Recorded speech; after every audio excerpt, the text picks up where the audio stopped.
Always a free bird. क्या बात है मैडम, टैटू तो काफी अच्छा बना है, पर अब तुम फ्री बर्ड कहाँ, तुम तो मुझसे बंध चुकी हो। मुझे कोई नहीं बांध सकता, मरते दम तक मैं फ्री बर्ड ही रहूंगी। प्रीति बेटा। हाँ हाँ पापा। ये देख, ये शादी के कार्ड्स के डिजाइन के प्रिंट आउट्स हैं। अरे वो अक्षय वीडियो कॉल पे। જય શ્રી કૃષ્ણ અક્ષય બેટા, ઘરે બધા કેમ છે? घरे બધા જ મજામાં, તમે કેમ છો? मैं बिल्कुल ठीक हूँ, बस ये शादी की तैयारी में लगा हुआ हूँ और ये प्रीति शॉपिंग में। अरे पापा, एक अच्छी बात याद दिलाई, मुझे ना ज्वेलर के पास जाना है, एक बाजूबंद ठीक करवाने देना है। चल अक्षय बाय, मेरे को रेडी होना है ना। बाय बाय पापा। मैं जल्दी से तैयार हो जाती हूँ।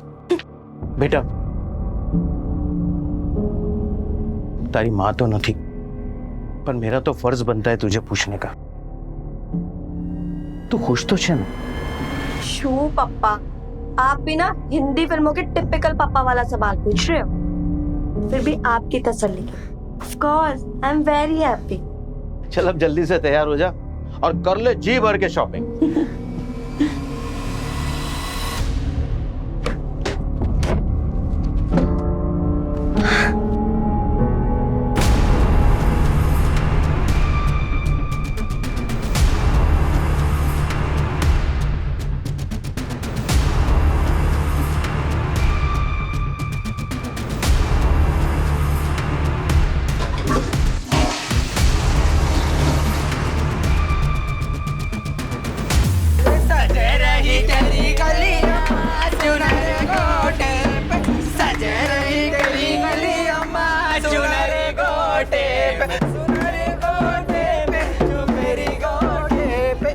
अरे लल्ला की गाल देखो, मलाई रे मलाई, लल्ला का बाप करे दुगनी कमाई, नोटों वाला बंडल निकाल, जुग जुग जिए तेरा लाल, नोटों वाला बंडल निकाल, जुग जुग जिए तेरा लाल।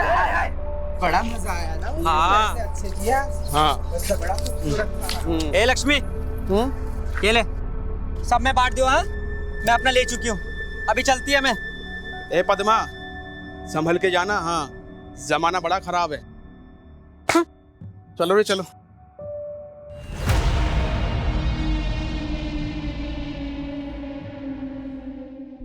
देव, बधी तैयारी થઈ गई? पप्पा सामान तो सारा आ गया, कुछ यहाँ रखा है, बाकी बाहर टेम्पो से उतर रहा है। पप्पा इन छुटपुट चीजों का खर्चा ही 22 लाख हो चुका है। बेटा, लगन में तो खर्चो થાય જ, ठीक छे। क्यों ठीक छे पापा, इनमें से कोई भी सामान प्रीति अपने साथ ऑस्ट्रेलिया लेकर नहीं जाने वाली, फिर हम क्यों इतना खर्चा कर रहे हैं? पापा हमें ना थोड़ा संभल के खर्चा करना चाहिए। देखिए अभी भी इनमें से 4-5 लाख बच सकता है, आप कहते हैं तो मैं खर्चा कम कर देता हूँ। पापा अपना डेबिट कार्ड दो ना, वो मेरे क्रेडिट कार्ड की लिमिट्स खत्म हो गई है, अगर ज्वेलर के पास मुझे कुछ पसंद आएगा तो मैं खरीद लूंगी। करो खर्चा, दुल्हन को कौन मना कर सकता है। देव भाई, मैंने पप्पा का डेबिट कार्ड मांगा है, आपका नहीं। प्रीति एक ही बात है, पप्पा का पैसा मेरा भी पैसा है, मेरा भी तो है। तो इसका क्या मतलब हुआ? सारा पैसा उड़ा दो, अपने पास तो कुछ रखो मत। मैंने नहीं। तुम लोग क्यों इतना झगड़ रहे हो? ले बेटा कार्ड, पिन तो याद है ना? हाँ पापा।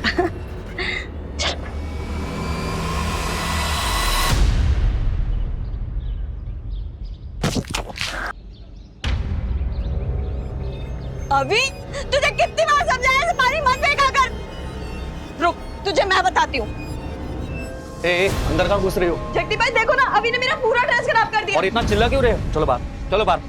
पर छोटी सी बात पर तमाशा करने की जरूरत नहीं है। लॉन्ड्री का बिल भेज देना, पैसे दे देंगे तुम्हारे। जगदीप भाई कैसी बात कर रहे हो आप? उसकी इस हरकत में शर्मिंदा होने की वजह आप मुझे तेवर दिखा रहे हो। थोड़ा मैनर सिखाओ इसे। तू इधर आ। तमीज का लेक्चर है ना, अपने घर वालों को सुनाना। बदतमीज और बी ग्रेड टाइप के लोग तुम्हारे घर पर पड़े हुए हैं। देखो जगदीप बेटा, मुझे मत सिखाओ। अरे सुनो तू तो बीच में बोली मत, वरना। बहुत अच्छे संस्कार सिखा रहे हो आप अपने बेटे को। पड़ोसियों को तंग करना, बुजुर्गों से तमीज से पेश ना आना, अपनी बीवी पर चिल्लाना। पता नहीं ये सब देखकर तो क्या ही बनेगा आपका बेटा। ए प्रीति, तू निकल इधर से। एक शब्द भी अगर मुंह से निकाला ना तो भूल जाऊंगा कि तू लड़की है करके। जगदीप भाई, मेरी बहन से अच्छे से बात करो तुम। तू तो साले बीच में बोली मत, वरना तेरा मुंह तोड़ दूंगा मैं। पापा, मुझे सिखाने की जरूरत नहीं है। ऊपर ठीक हो।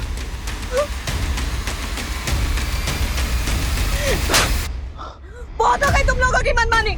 अब अगर तुम लोगों की वजह से हमें इतनी सी भी तकलीफ हुई ना, तो तुम लोगों का वो हाल करूंगी कि पूरा मोहल्ला देखेगा। समझ में आई?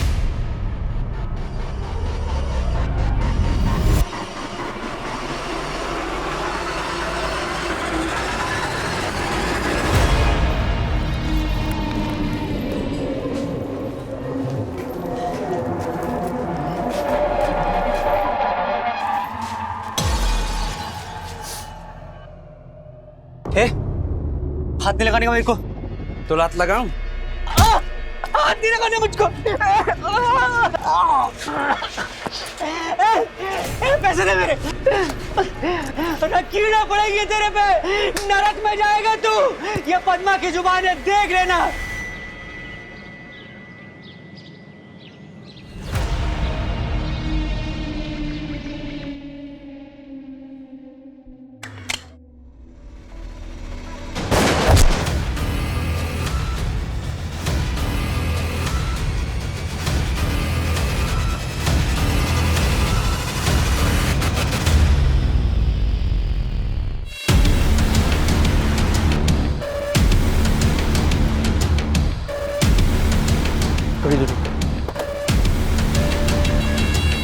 सर, पीठ पे गोली मारी गई है।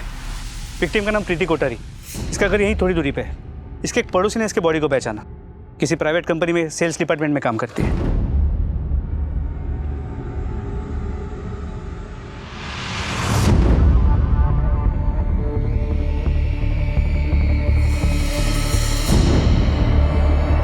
किसी ने गोली चलाने वाले को देखा? नहीं सर, लेकिन ये पता चला कि इसकी शादी 15 दिनों में होने वाली थी। आसपास के एरिया में पूछताछ करो, शायद किसी ने कुछ देखा हो। सर। और आसपास जहाँ जहाँ सीसीटीवी है, पिछले 2 घंटे की पूरी फुटेज चेक करो। सर। और बॉडी को पोस्टमार्टम के लिए भेजो।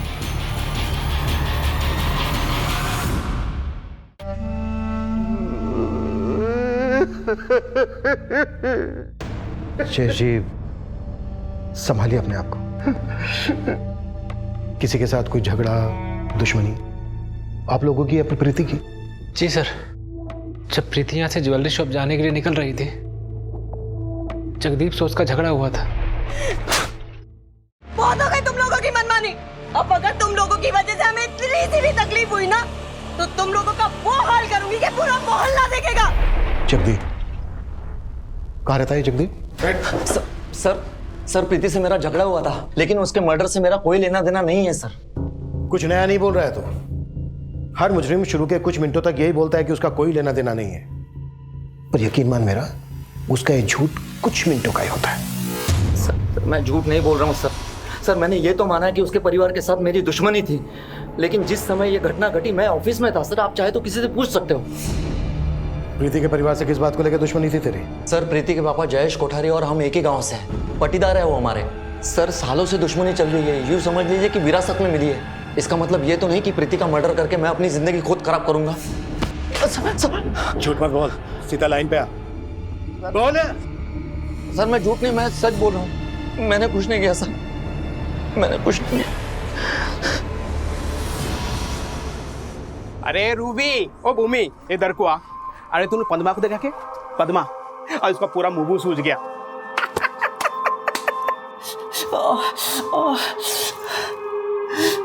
सुंदर चेहरा बिगाड़ दी, लेकिन मैं उसको सबक सिखाएगी, बताएगी मैं उसको कि पद्मा क्या चीज है। छोड़ेगी नहीं मैं उसको, टेलर दिखाएगी मैं उसको। सर, बुलेट के फॉरेंसिक रिपोर्ट से क्लियर हुआ है कि प्रीति के पीठ पे गोली चलाई गई थी। 0.9 mm कैलिबर की बुलेट, और बुलेट मैक्सिमम 10 मीटर के डिस्टेंस से चलाई गई थी। क्राइम सीन के आसपास हमने अच्छे से सर्च किया, लेकिन हमें बुलेट का कार्ट्रिज नहीं मिला। कातिल काफी माहिर लगता है। खुलेआम लड़की पे गोली चलाई और भागने से पहले कार्ट्रिज उठाना नहीं भूला। हो सकता है किसी पेशेवर का काम हो। प्रीति को मारने के लिए सुपारी दी गई हो। मेहता, सभी हिस्ट्री शीटर्स को ग्रिल करो। शुरुआत उनसे करो जो अभी 1-2 महीना पहले बेल पे छूटे। सर, और इस जगदीप कोठारी को भी खंगालो। तो वैसे इस प्रीति की शादी 15 दिनों में होने वाली थी। हो सकता है किसी दिलजले आशिक का काम, कोई अफेयर, कोई ब्रेकअप। बात अगर अफेयर और ब्रेकअप की है तो प्रीति के फादर और भाई से ज्यादा प्रीति के दोस्त जानते होंगे। प्रीति के दोस्तों को भी टटोलो। सर।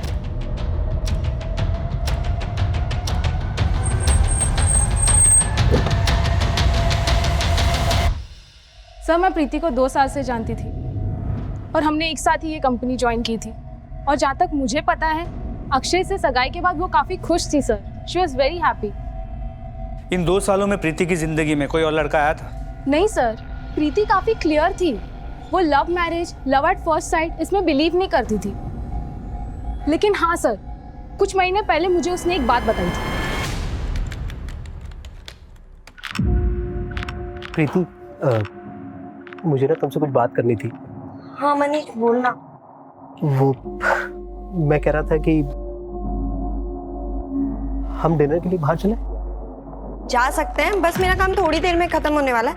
एक काम कर, तू वरुण, ऋषभ और रचना से भी पूछ लेना तब तक। अब मेरा मतलब था कि सिर्फ हम दोनों। प्रीति ने मनीष को ना कह दिया था सर, और ये बात उसने मुझे खुद बताई थी। कि मनीष अब कहाँ है? वो अपनी क्लाइंट विजिट के लिए बैंगलोर गया है सर। उसका नंबर तो होगा ना तुम्हारे पास? यस सर, मैं अभी लाती हूँ।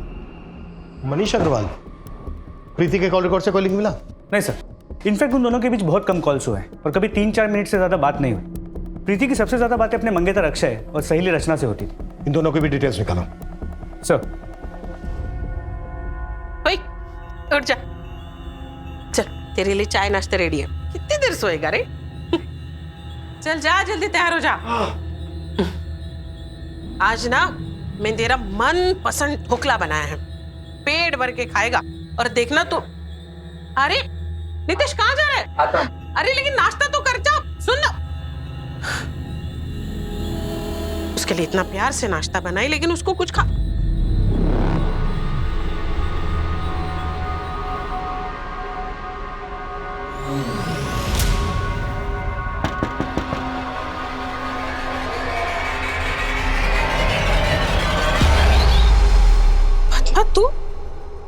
तू यहाँ क्या कर रही है?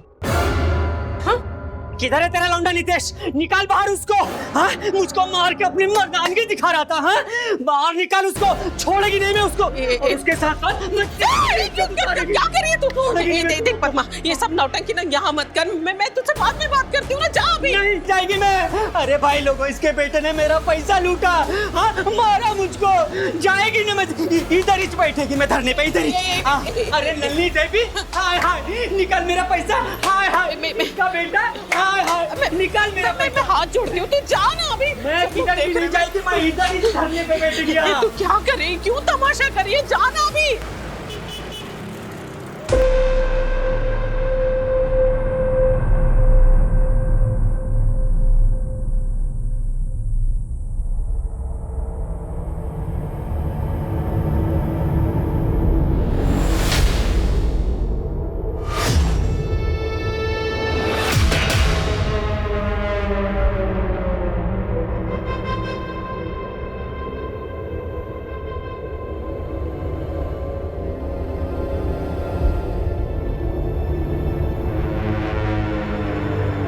हाँ हेलो। आधा काम हो गया, आधा बाकी है, वो भी जल्दी हो जाएगा। जो भी करना जल्दी करो, ज़्यादा वक्त नहीं ले सकते हम। फिक्र मत करो, इतना सब कुछ कर चुका हूँ, उसे ऐसे बर्बाद नहीं होने दूंगा मैं। अब हमारे रास्ते में कोई भी नहीं आ सकता है, कोई भी नहीं।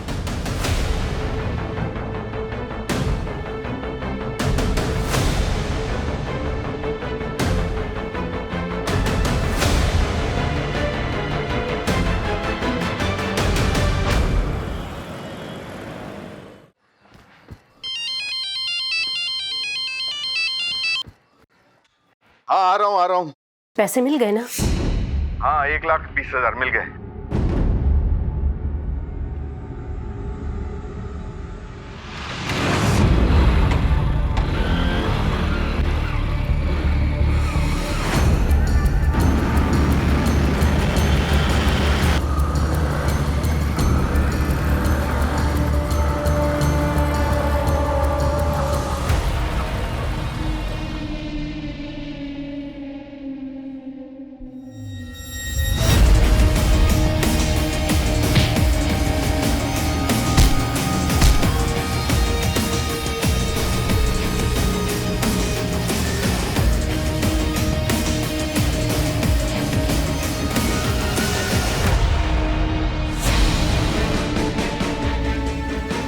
और एक बार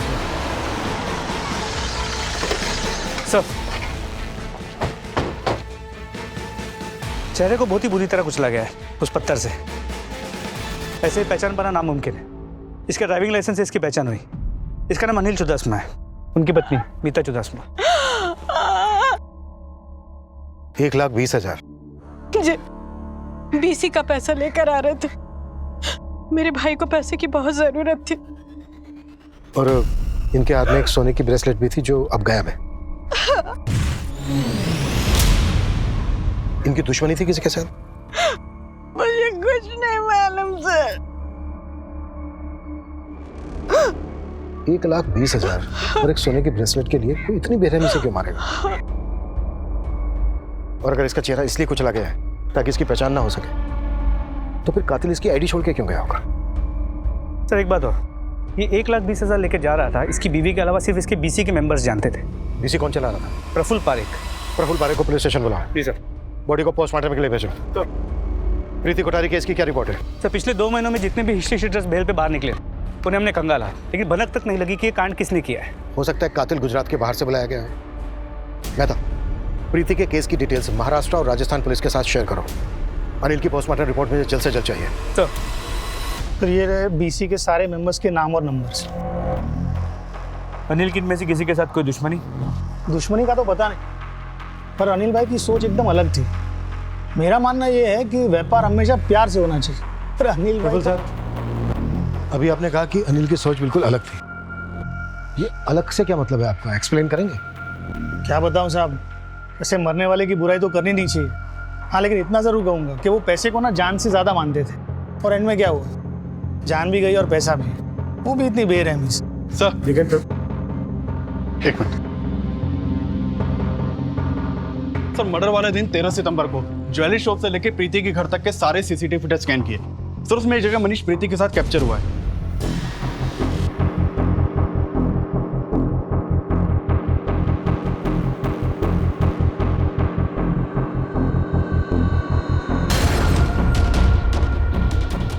लगता है मिलना पड़ेगा इस मनीष अग्रवाल से। हाँ सर, मैं प्रीति से मिला था और मैंने उसे बोला था कि क्या वो मेरे साथ कॉफी पीने चलेगी। काश उस दिन उसने मेरी बात मान ली होती। तो आज वो जिंदा होती। अगर उस दिन उसने तुम्हारी बात मान ली होती, तुम्हारा प्रपोजल एक्सेप्ट कर लिया होता, तो आज वो जिंदा होती। राइट? सर हम लोग मिलेनियल्स हैं, प्रपोजल रिजेक्ट होने की बात को ईगो इशू नहीं बनाते हैं। सर प्रीति मेरी दोस्त थी, बहुत अच्छी दोस्त। हाँ मैंने उसे प्रपोज किया था, लेकिन सर उसने मुझे बहुत अच्छी तरह समझाया था कि वो मुझे मना क्यों कर रही है। देख मनीष, मैं ना तेरी फीलिंग्स की कदर करती हूँ, पर मैं ये लव मैरिज, प्यार व्यार, सोलमेट्स, इन सब में बिल्कुल बिलीव नहीं करती। मैं तुझे पसंद ज़रूर करती हूँ, पर as a friend, nothing else. और शादी तो मैं अपनी फैमिली की मर्जी से ही करना चाहती हूँ। और सर जब प्रीति की सगाई अक्षय के साथ हुई थी तब भी मैं बहुत खुश था, मैं दिल से खुश था सर। मुझे इस बात का जरा भी दुख नहीं था कि उसने मुझे छोड़कर अक्षय को चुना। मैं तब पता नहीं क्यों मुझे ऐसा लग रहा है कि इस केस में हम कुछ मिस कर रहे हैं। इस केस की नस हमारे हाथ नहीं आ रही है। आई एम श्योर कोई तो ऐसी कड़ी है जो हमसे छूट रही है।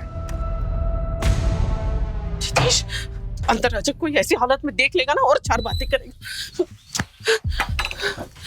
क्या है ये? कहाँ था तू? हाँ संभाल बेटा, संभाल, ठीक है? हाँ आई पूरी रात गायब रहता है ये लड़का। मैं परेशान हो चुकी हूँ इस लड़के से। मैं समझ में नहीं आता मैं क्या करूँ, कैसे करूँ। तू ठीक है? हाँ ये ले पानी पी। ये ले, हाँ अरे पी ना। ठीक है? हाँ कहाँ था तू? हाँ कहाँ था? पूरी रात कहाँ था तू? मैं तुझसे कुछ पूछ रही हूँ। दिन भर नशा करते हैं सारे, गुस्से में सबसे लड़ते रहते हैं। मैं क्या करूँ? मैं कैसे संभालूं तुझे? मैं थक गई।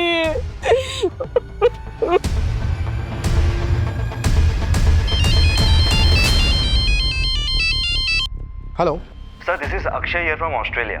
सर आई एम प्रीति's fiancé। ओ हाँ यस बोलो अक्षय। सर कुछ जरूरी बात करनी थी आपसे। ये क्या बदतमीजी है ये? मुझे यहाँ पर क्यों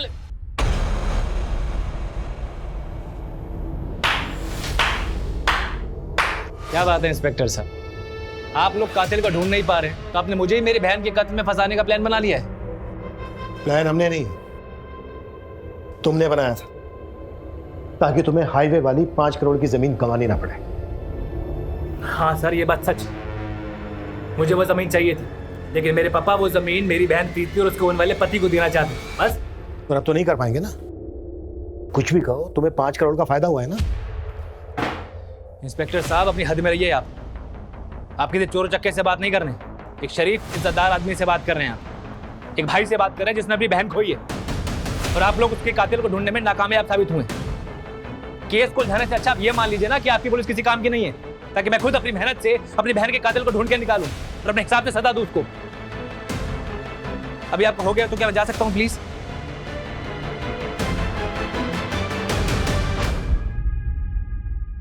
नजर रखो इस पे, चिल्लाने से सच दब नहीं जाता।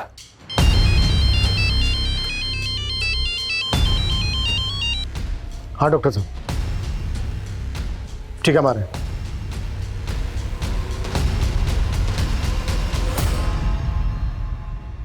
पत्थर से कुचलने से पहले विक्टिम के सर पर किसी भारी लोहे की चीज से वार किया गया होगा।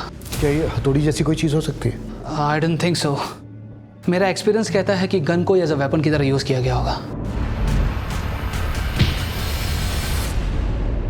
यानी कातिल के पास गन थी, लेकिन उसने गोली नहीं चलाई। क्या हो सकता है कातिल ने गन चलाई हो और गन चली ना हो, इसी वजह से कातिल ने गन की बट से वार किए इसके सर पर।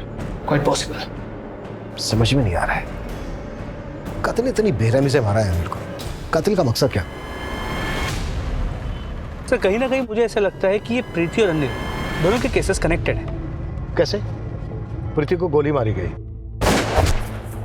अनिल को गन की बट से मारा गया, फिर उसका सर कुचला गया। जी सर, लेकिन दोनों केसेस में गन का प्रेजेंस है।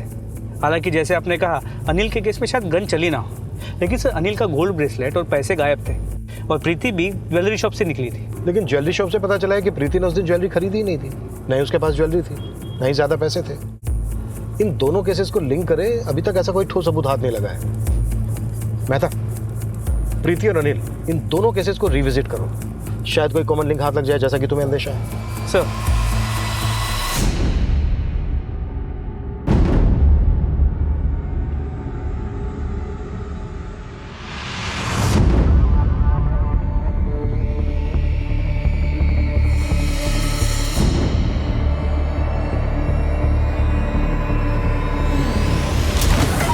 सर, प्रीति और अनिल के मर्डर केसेस के बीच का कॉमन लिंक मिल गया। जगदीप कोठारी। जगदीप कोठारी, कनेक्शन तेरा बड़ा स्ट्रॉन्ग है। तू और अनिल एक ही बीसी में पैसे भरते, प्रीति के परिवार के साथ तेरी पाटीदारी वाली दुश्मनी है, और दोनों का मर्डर हो जाता है। सर ये इत्तेफाक है सर। इत्तेफाक?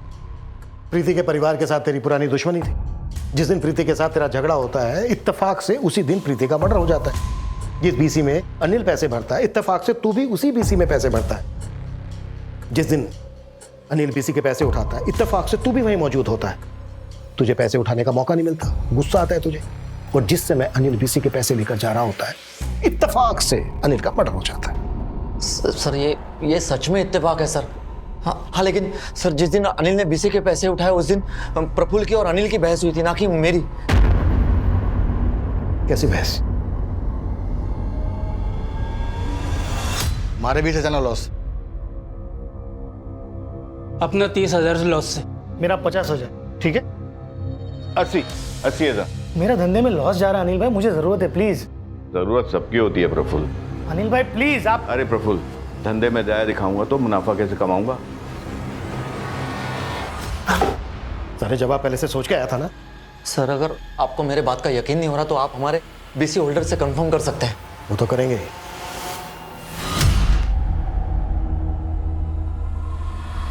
हर बार मुझे लग रहा है कि ये जगदीप हमसे कुछ छुपा रहा है। एक काम करो, जाने दो इसको, नजर रखो इस पर, और इसकी पूरी डिटेल्स निकालो, और प्रफुल्ल को भी बुलाओ। एक तो उसने आधी बात बताई है और आधी बात की भी पूरी सच्चाई नहीं बताई। सर। प्रफुल्ल जी, हाँ? उस दिन आपने अनिल की सोच पे काफी रोशनी डाली थी, लेकिन आपने इस बात को अंधेरे में ही रखा कि जिस दिन बीसी खुलने वाली थी, उस दिन बीसी को लेकर अनिल से आपकी बहस हुई थी। आपको गुस्सा आया, और आपने अनिल की हत्या कर दी। आंसू बोलो जो साहब, मैंने अनिल को नहीं मारा।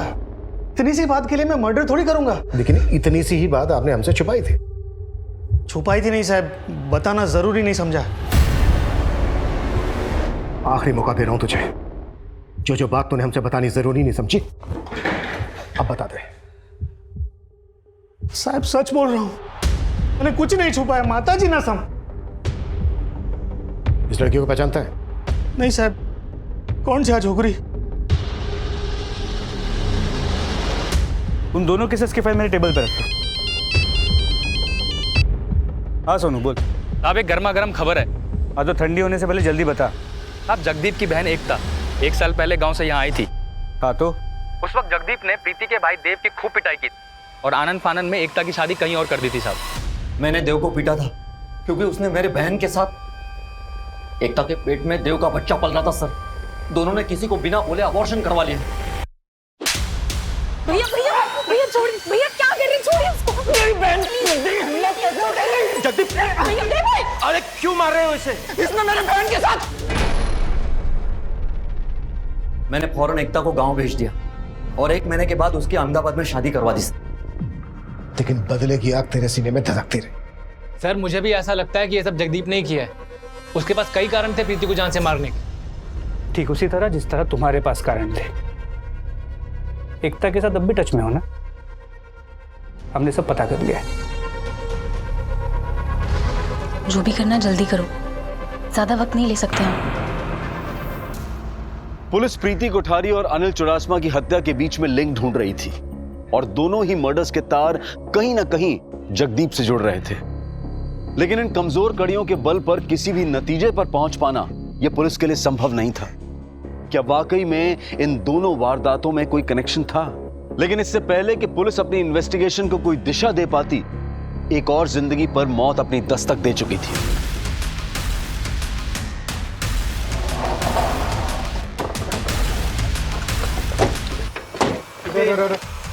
पीछे करो इनको।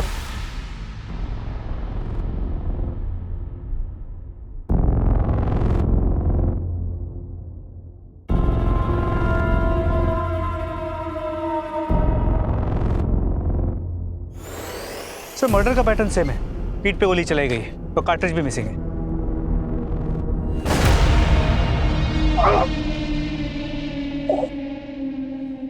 हमने गोली की आवाज सुनी तो भागते हुए आए तो देखा श्रीधर भाई यहाँ पड़े हुए थे। तुम कैसे पहचानते हो इसे? सर वो क्या है ना सर जी, कुछ कमरे हैं इनके हमारे बस्ती में, अक्सर आया करते हैं भाड़ा लेने के लिए। आज भी आए थे। हाँ, और फिर भाड़ा लेके चले गए। अच्छा, जब तुम लोगों ने गोली चलने की आवाज सुनी, भाग के यहाँ आए तो किसी को देखा था यहाँ पे? हाँ साहब, एक औरत को भागते हुए देखा था। कौन थी वो? सर लाल साड़ी पहनी हुई थी पर ठीक से चेहरा नहीं देख पाया।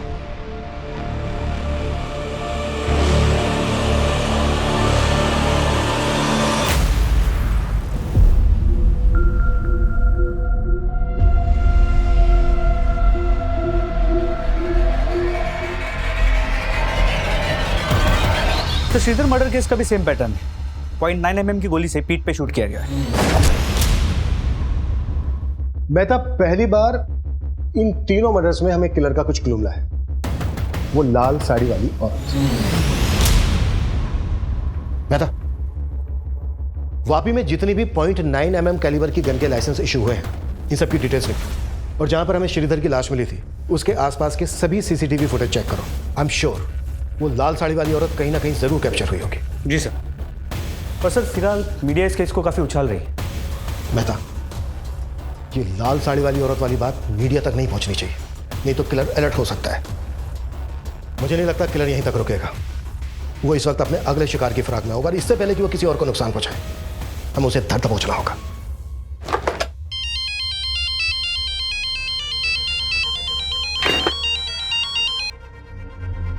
एकता, तुम्हें कितनी बार समझाया कि मुझे इतना फ्रिक्वेंटली कॉल मत किया करो। पुलिस को अभी भी शक है मुझ पर। जल्दी ये सब सॉर्ट करो, मैं ज्यादा दिन रुक नहीं पाऊंगी। एकता, सब सॉर्ट आउट हो चुका है, बस कुछ दिन और।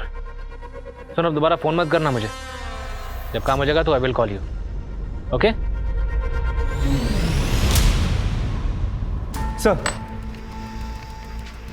सर वापी में 9 mm कैलिबर के गन के टोटल 45 लाइसेंसेस सिविलियंस को इशू किए गए। सभी से बात हुई, एक के अलावा बाकी सभी के गन सेफ है। और ये गन किसके नाम पर है? किसी रमानंद नायक की। 5 महीने पहले इसका गन चोरी हो गया था। चित्रानगर पुलिस स्टेशन में इसने कंप्लेंट भी लिखवाई है। गुड। हाँ जोशी बोल।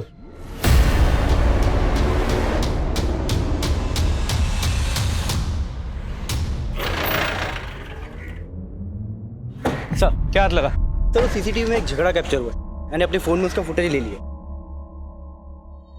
ये देखिए सर, ये जगह क्राइम सीन से 15 मिनट की दूरी पर है। उस लाल साड़ी वाली औरत का झगड़ा इस चाय वाले के साथ हुआ था। कौन थी वो औरत? औरत नहीं साहब, किन्नर था। किन्नर? जी सर, किन्नर। पर मुझे पक्का यकीन है कि ये तीनों मर्डर्स इस लाल साड़ी वाली किन्नर नहीं किए हैं। श्रीधर के मर्डर स्पॉट से किन्नरों की बस्ती ज्यादा दूर नहीं है। एक काम करो मेहता, उस इलाके के सभी किन्नरों को राउंड ऑफ करो।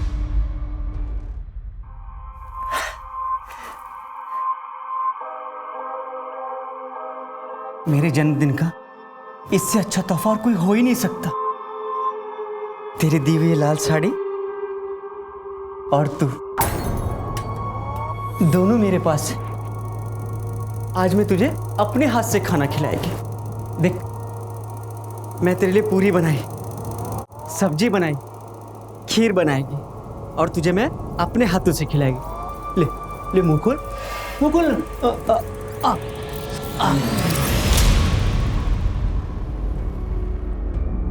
कौन था तुम में से? कौन था तुम में से? किसने मारा है श्रीधर, प्रीति, अनिल को?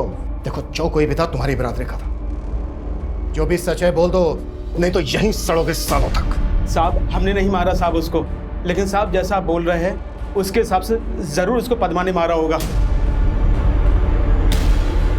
उसका उस दिन झगड़ा भी हुआ था श्रीधर से।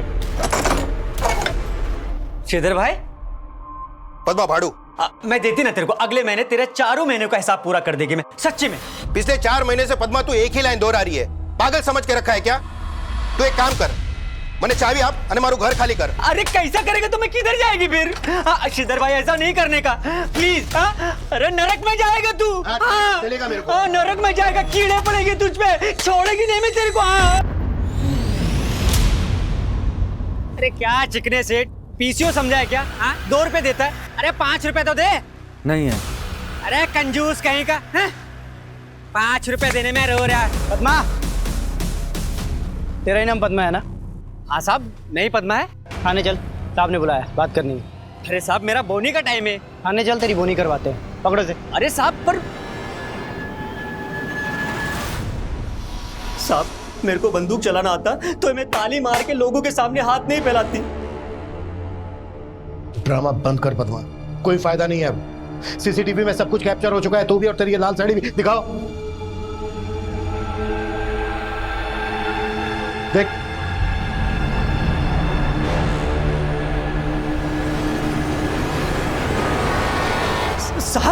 साहब ये मैं नहीं है। मैं कहीं तो कोई किन्नर हो ही नहीं सकती, दावे से कहती है मैं। मतलब? साहब, हम लोग का एक तरीका होता है साड़ी पहनने का, श्रृंगार करने का, तैयार होने का। इसको देखो ना साहब, कैसे लुंगी के माफिक साड़ी पहना है। ये साहब कोई हमारी बिरादरी को बदनाम करने की कोशिश कर रहा है, कोई किन्नर बनने की कोशिश कर रहा है। मैं तो उस चाय वाले से पूछूंगी क्या उसने वास्तव में किसी किन्नर को देखा था, या फिर कोई आदमी था जो औरत के भेष में था। और अगर उसको उसकी शक्ल याद है तो स्केच बनवाओ। जी सर। मैं तो एक किलर हमारे साथ कोई बहुत बड़ा गेम खेल रहा है। तीनों मर्डर्स के लिंक और सारे सस्पेक्ट को फिर से टटोलो। क्राइम सीन से 10 किलोमीटर के रेडियस के एक सीसीटीवी को चेक करो और अपने खबरी सोनू को बोलो कि तीनों विक्टिम के पास की एक डिटेल चाहिए मुझे। We can't miss anything this time.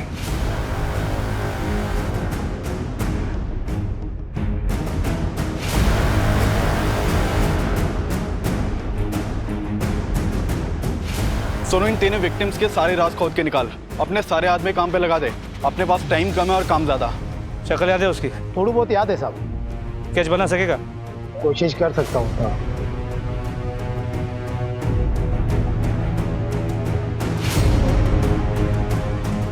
Rickshaw stand, bus stand, railway station, airport, गली मोहल्ले, कूचे, हर जगह इसके पोस्टर्स लगवाओ। इस किन्नर कम बेरुपये की खबर देने वाले के लिए 5 लाख रुपए का इनाम डिक्लेयर करो। अपने सारे खबरियों को एक्टिव कर दो। क्लियर? Yes sir.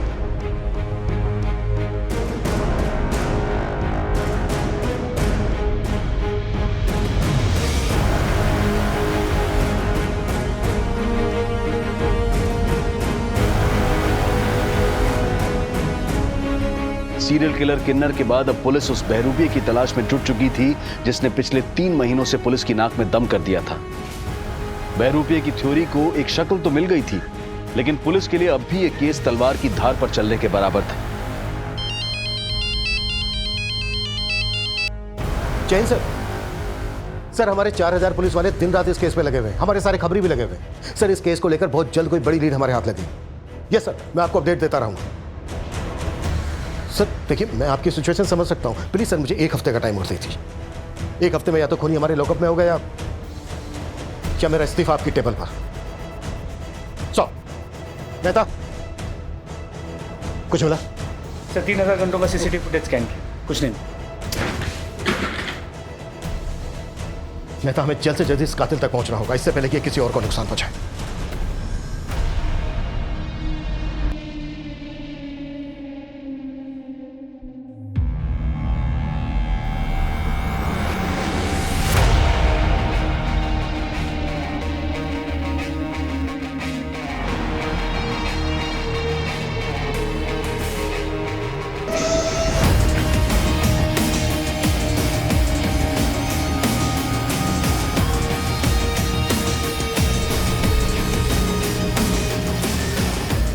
आज रात तू मिलने को आ रहा है ना? चल माल निकाल।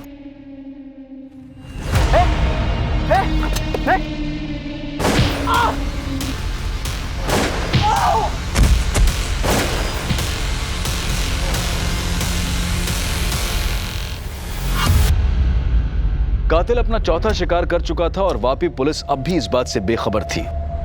तीनों केसेस के सस्पेक्ट्स की लंबी लिस्ट में उस बहरूपिये की तलाश करती पुलिस को एक और चौंका देने वाली लीड मिली जो दोबारा इस केस को एक नया मोड़ दे सकती थी। विशाल कुमार नाम है इसका। अहमदाबाद पुलिस को हमारे केसेस के अलर्ट भेजे थे तो उन्होंने इस केस के बारे में बताया। 2 दिन पहले इसकी गोली मार के हत्या कर दी गई। सर इस केस में भी 0.9 mm कैलिबर के गन से शूट किया गया, लेकिन यहाँ पर 3 गोलियां चलाई गई, एक पाँव पर, एक छाती पर और एक पीठ पर। और सर इस केस में भी बुलेट्स के कार्ट्रिजेस नहीं मिले। इसके अलावा हमारे केसेस से इसका कोई और कनेक्शन है? सर विशाल कुमार एक ज्वेलर था, नुकसान की वजह से इसे अपनी दुकान बंद करनी पड़ी, लेकिन पिछले कुछ महीनों में इसके पास अचानक से बहुत पैसे आ गए थे और इसने 1 महीने पहले गाड़ी भी खरीदी। अचानक से इतना पैसा कहाँ से आने लगा था इसके पास? सर अहमदाबाद पुलिस को इन्वेस्टिगेशन में ये पता चला कि ये आदमी मार्केट में बिना बिल की ज्वेलरी बेचता था। बिना बिल की ज्वेलरी मतलब चोरी की ज्वेलरी?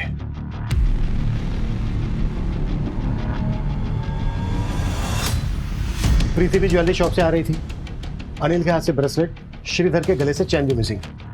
कहीं ऐसा तो नहीं है कि ये विशाल इस सीरियल किलर का पार्टनर इन क्राइम था? तो स्ट्रॉन्ग पॉसिबिलिटी, पर यह भी हो सकता है कि उन दोनों के बीच पैसों को लेकर ही झगड़ा हो गया और सीरियल किलर ने विशाल को मार दिया। सर अहमदाबाद से ये पैकेट आया है, वहाँ की पुलिस को ये रुमाल क्राइम स्पॉट पे मिला था।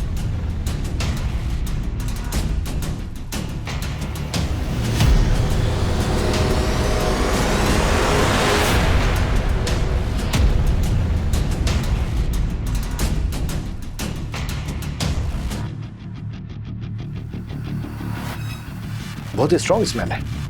तो ये खुशबू इकलिप्टिस के इत्र की हो सकता है। हड़बड़ी में कातिल से रुमाल वहीं गिर गया हो।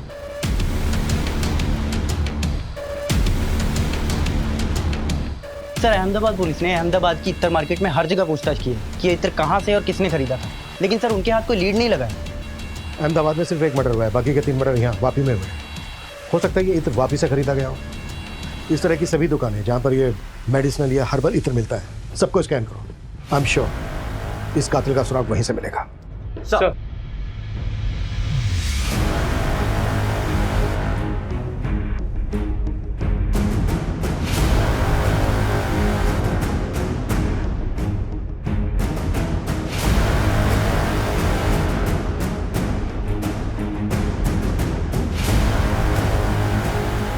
सर उस रुमाल पे जो इत्र लगा हुआ था वो किस दुकान से खरीदा गया ये पता चल गया है, और किसने खरीदा ये भी पता चल गया है।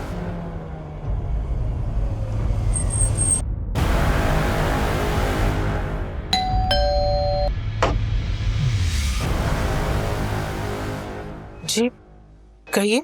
पता चला है कि पराग इत्र वाले से आप हर महीने यूकेलिप्टस का इत्र खरीदती है। हाँ लेकिन बात क्या है? किसके लिए? आपके लिए या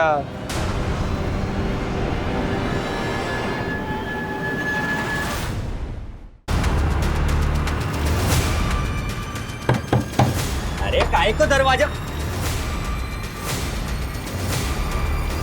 क्या है? चिप, ये है मेरे हस्बैंड राजेश। इन्हीं के लिए मैं इतर खरीदती थी। क्यों मारा सबको? हाँ, पैसों के लिए साहब। गन कैसे चुराए? चोरी करने गया था साहब।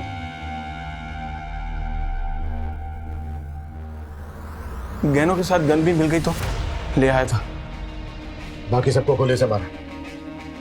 अनिल को सर कुचल के क्यों मारा? एन मौके पर गन अटक गई थी सर।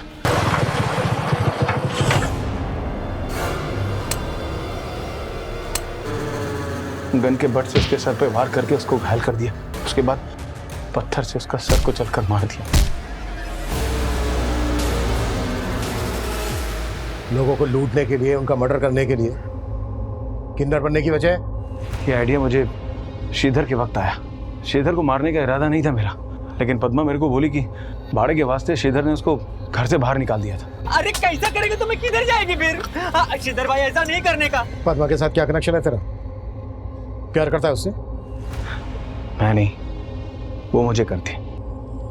मैं तेरे लिए पूरी बनाई, सब्जी बनाई, खीर बनाई और तुझे मैं अपने हाथों से खिलाएगी। ले ले मुकुल, मुकुल। तेरी ऐश्वर्या राय को मार मार के बलवंत राय बना दिया। ए, तू किधर जा रहा? तू तो मुझे नहीं छोड़ेगा ना? जिंदगी भर प्यार करेगा ना? बोल ना।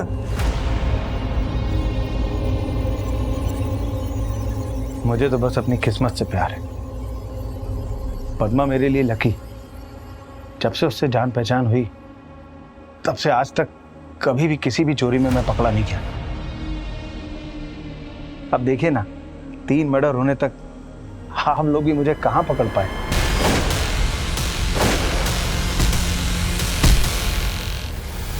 अनिल के पास बीसी के पैसे थे, हाथ में सोने की ब्रेसलेट थी। श्रीधर के पास रेंट के पैसे थे, गले में सोने की चेन थी। अब प्रीति को क्यों मारा? उसके पास तो कुछ नहीं था।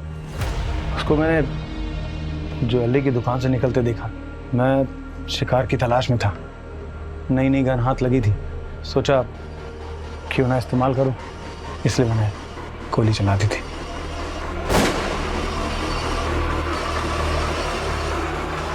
मैंने सोचा था उसके पास अच्छा खासा माल होगा, पर उसके पर्स में तो कुछ भी नहीं था। और जो ज्वेलरी उसने पहनी थी वो सब आर्टिफिशियल थी। और अहमदाबाद का वो विशाल, उसको क्यों मारा? वो तो पार्टनर था तेरा। विशाल के पास मेरा राज था। 5 लाख रुपए का इनाम था मुझ पर। और विशाल को इस बात की भनक पड़ गई थी कि सारे खून मैं ही कर रहा हूँ और उसे ज्वेलरी बेच रहा हूँ। वो मुझे ब्लैकमेल करने लगा था। मेरी भी हट गई साहब। मौका देखने लगा मैं, और जैसे ही मुझे मौका मिला डील का लालच देके उसको बुलाया और साले को मार दिया।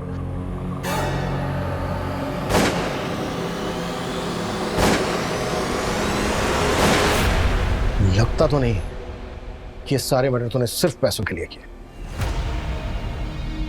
गरीबी क्या होती है साहब, आप लोग को नहीं पता। गरीबी? 11 साल का था मैं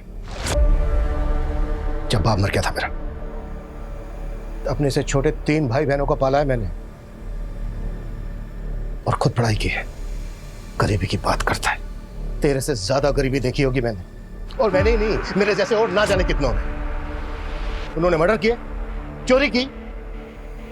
मर्डर करने के बाद कार्टेज उठा के ले जाता था। कहां से आया आइडिया तुझे? क्राइम शो देखकर।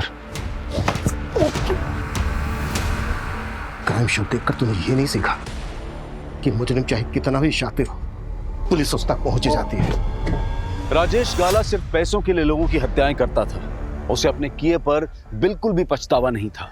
पुलिस को संदेह है कि राजेश इन चारों के अलावा और भी हत्याओं से जुड़ा हुआ हो सकता है। पुलिस राजेश से पूछताछ कर रही है और उसका साइकियाट्रिक ट्रीटमेंट भी चल रहा है। अब मैं अनूप सोनी आपसे विदा लेता हूं। फिर मुलाकात होगी क्राइम पेट्रोल सतर्क के ब्लैक हेडलाइंस अध्याय में एक और नए केस के साथ। और याद रखिए, क्राइम और आपके बीच में सिर्फ इतना फर्क है कि आप कितने सतर्क हैं। सतर्क रहें, सुरक्षित रहें। जय हिंद। निकलो बाहर, बाहर निकलो, बाहर निकल। अरे खुद से बाहर नहीं निकलेगी।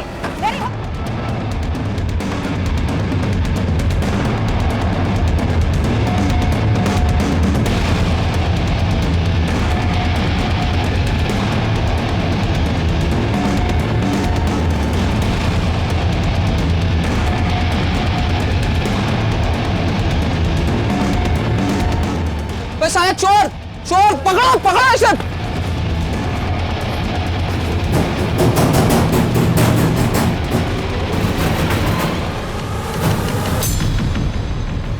भागो भागो तुम लोग यहाँ से, जल्दी यहाँ से, जल्दी भागो भागो यहाँ से, जल्दी जाओ यहाँ से, जल्दी जाओ, भागो भागो तुम लोग यहाँ से, जल्दी यहाँ से, जल्दी भागो भागो यहाँ से, जल्दी जाओ यहाँ से, जल्दी जाओ।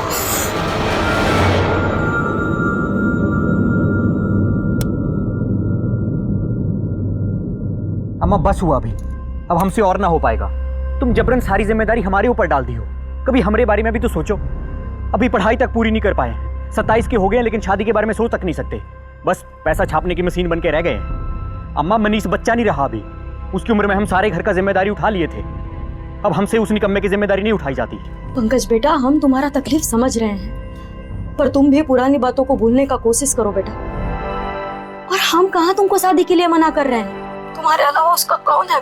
अम्मा ये सब ज्ञान तुम उस निकम्मे को काहे नहीं देती, हमें समझाती रहती है। अम्मा बस फोन रखिए अभी, हम बाद में फोन करते हैं आपको।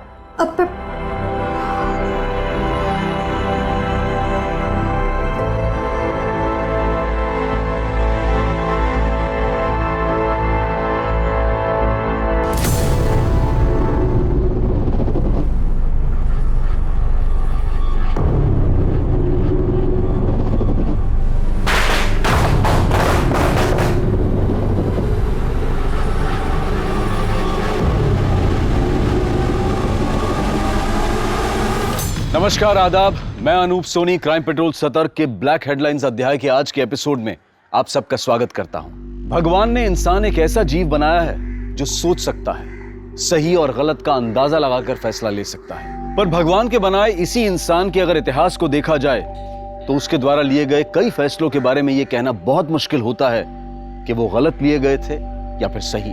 जाहिर सी बात है कि हम किस परिवार में, किस परिवेश में जन्म लेते हैं, ये फैसला हम नहीं ले सकते, लेकिन बाकी तमाम फैसले हम ले सकते हैं। और उनमें से कुछ फैसले ऐसे लिए जाते हैं जिनका शायद सारी जिंदगी समझ पाना मुश्किल होता है कि वो सही थे या फिर गलत। और कई बार तो जिंदगी सोच विचार का मौका भी नहीं देती, फिर चाहे वो फैसला आपकी रोजमर्रा की जिंदगी से जुड़ा हुआ हो और आपके परिवार ने लिया हो। क्या ये फैसले इस कदर गलत और खतरनाक रूप ले सकते हैं कि हमारे या हमारे किसी अपने के लिए मौत का कारण बन जाए?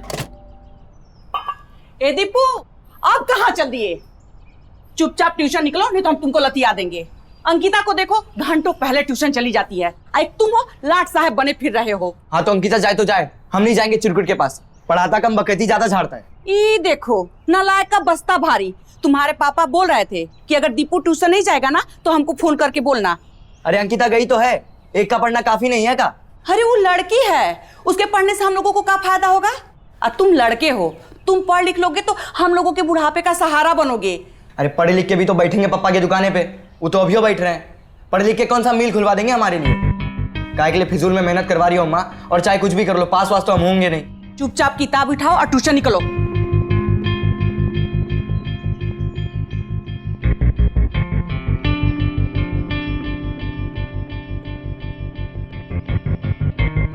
किशोर, किताब का देख रहे हो? ट्यूशन जाओ ना, लेट हो रहा है। कहाँ लेट हो रहा है? 4:30 ही तो बजे, निकल ही रहे थे।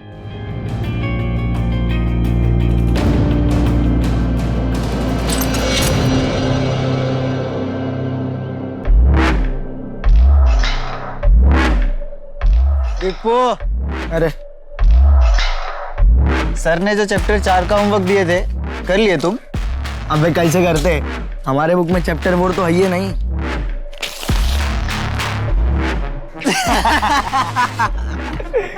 Perpendicular square plus base square.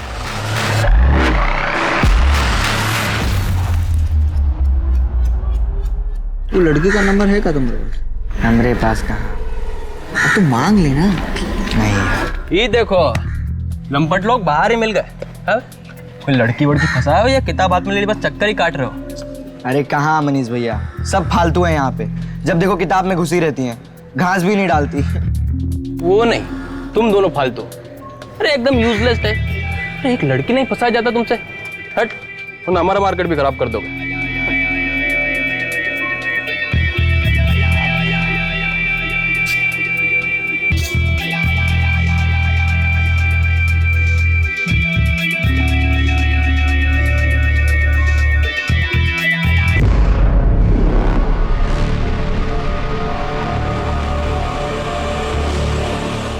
तुम यहाँ क्या कर रहे हो बे? चल बाहर निकल। 1000 बार बोला है तुमको ट्यूशन सेंटर पे मत आया करो।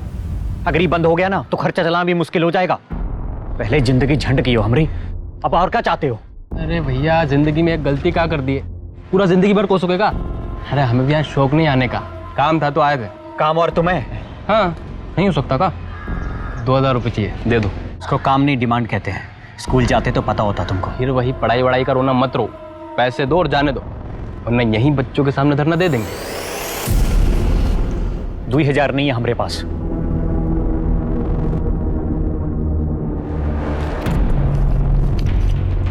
हाथ सो बस। कैसा भाई हो यार तुम? और तुमको भाई के नाम में शर्म आता है? इतना पढ़ लिख के भिखारी तुम। चुप करके निकलो यहाँ से। अभी कॉम्प्रोमाइज कर रहे हैं, अगली बार नहीं करेंगे। सुना नहीं?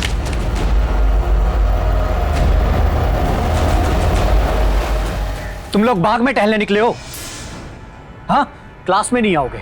आज बताते हैं तुमको आतिशबाजी किसको कहते हैं। अगर रॉकेट बना के नहीं उड़ाया ना तो कहना।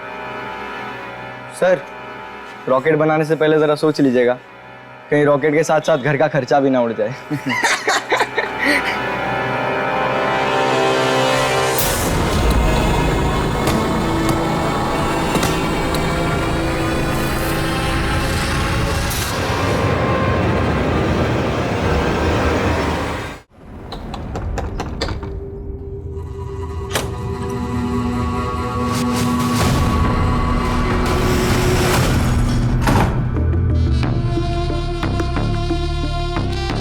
कहाँ चली लाल परी बन के? तुम्हारे दिल पर कब्जा करने। दिल तो पहले ही कब्जा लियो, आपका जान लोगी। वो भी ले लेते।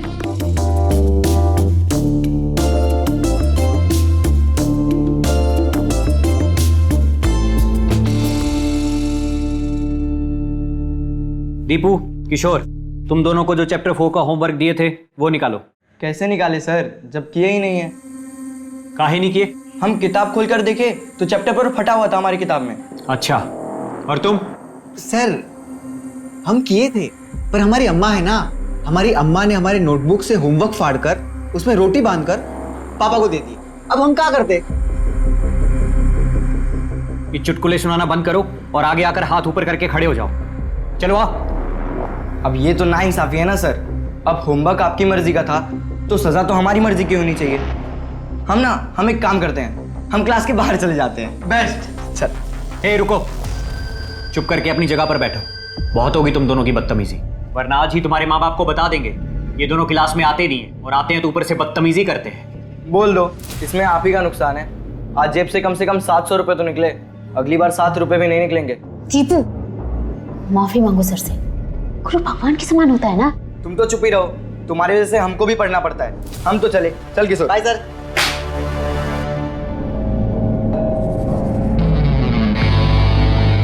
अब ये खतरनाक खेल हमको बंद करना पड़ेगा, बहुत जोखिम है इसमें। अरे मरे भूले बलम, वो मजा ही क्या जिसमें जोखिम ना हो। अच्छा, और ये मजा किसी दिन सजा ना बन जाए। तो दिन भर हमारी आंखों के सामने रहती हो तुम, काम धाम पे तो मन लगता नहीं हमारा। भैया को पैसे की जरूरत है, कहाँ से ला के दे? हम तो अपना फोन तक रिचार्ज नहीं करा पाते। कल कितना दिल करा था तुमसे बात करने का, क्या करें? रुको जरा। अरे क्या कर रही हो तुम? हमें नहीं चाहिए। अभी इतना ही है, बाकी जुगाड़ बाद में करती हूँ।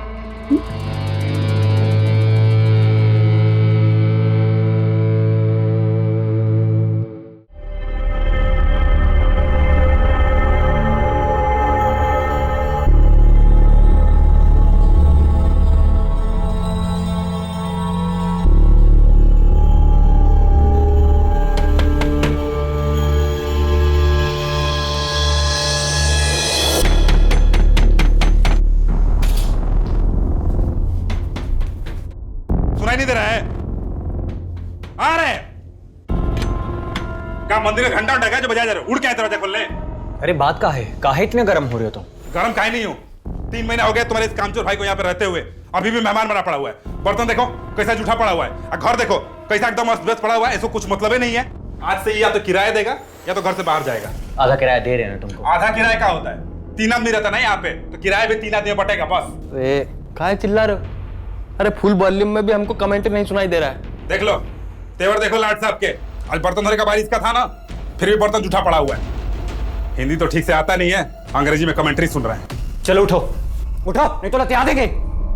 अम्मा अगर हमको तुम्हारा ध्यान रखने को बोली है तो तुम्हें भी यहाँ काम करने के लिए भेजी है, ऐसे बड़े बड़े बिस्तर तोड़ने को नहीं। पहले ही हमारी जिंदगी खराब की है तुम, ऊपर से तुम्हारा किराया भर रहे हैं, तुम्हारा पेट भर रहे हैं, अब साला जान लोगे क्या हमरी? देख लो कैसे अभी भी सोच की तरह बैठा हुआ है, काम का ना काज का, दुश्मन अनाज का साला। गाली किसको दिए बे?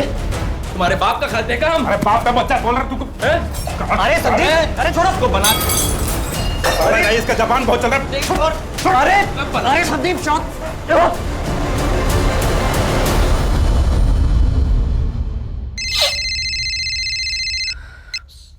हेलो पंकज बेटा, कैसे हो?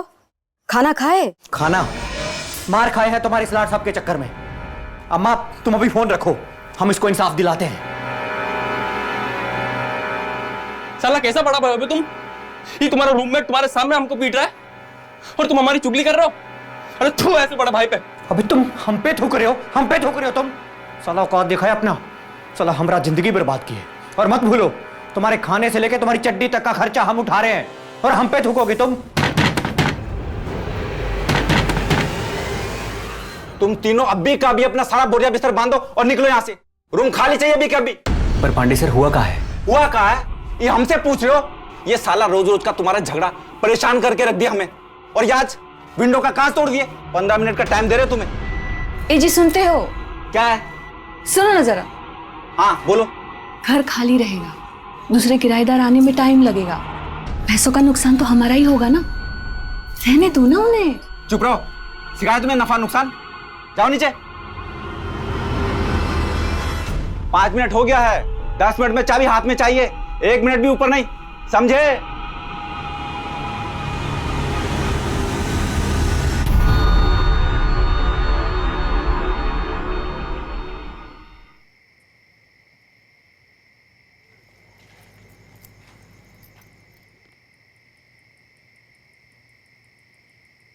पापा, आप जो सर को घर से निकाले हो, इस बात का बदला वो हमसे ट्यूशन में लेगा।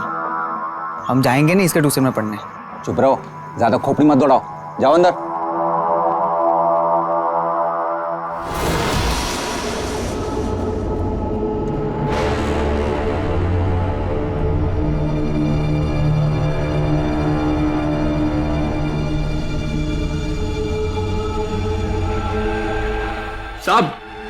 साहब हमारा बड़ा भाई पंकज 2 दिन हुआ साहब गायब है। बैठो।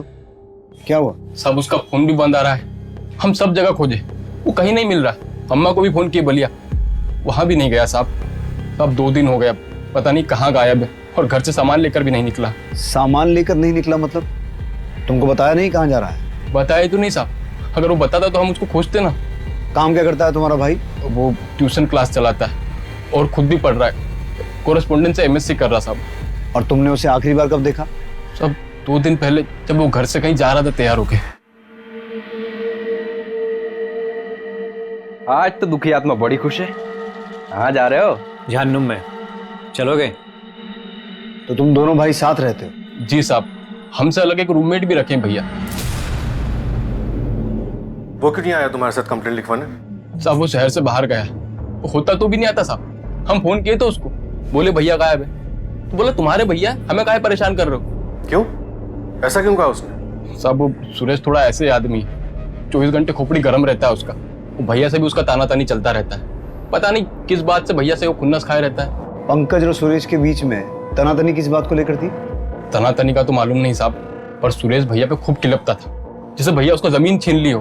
पंकज की फोटो और बाकी डिटेल्स दे दो, अगर उसके बारे में कुछ पता चलेगा तो हम इन्फॉर्म करेंगे। और ये जो सुरेश है, जैसे ही वापस आए उसे यहाँ पुलिस स्टेशन आने को कहो। जी साहब। भैया को जल्दी ढूंढिएगा। अजीब बात है सर, इसका भाई गायब हुआ है, लेकिन परेशान या दुखी होने की बजाय ये घबराया हुआ ज्यादा दिख रहा है। देखते हैं इसकी घबराहट का क्या रीजन है, लेकिन सबसे पहले पंकज की डिटेल्स सभी पुलिस स्टेशन में शेयर करो। हॉस्पिटल्स भी चेक करना, कहीं कोई एक्सीडेंट तो नहीं हुआ। और पंकज के कॉल रिकॉर्ड्स और मोबाइल लोकेशन निकलवाओ, फोन ट्रैक करो उसका।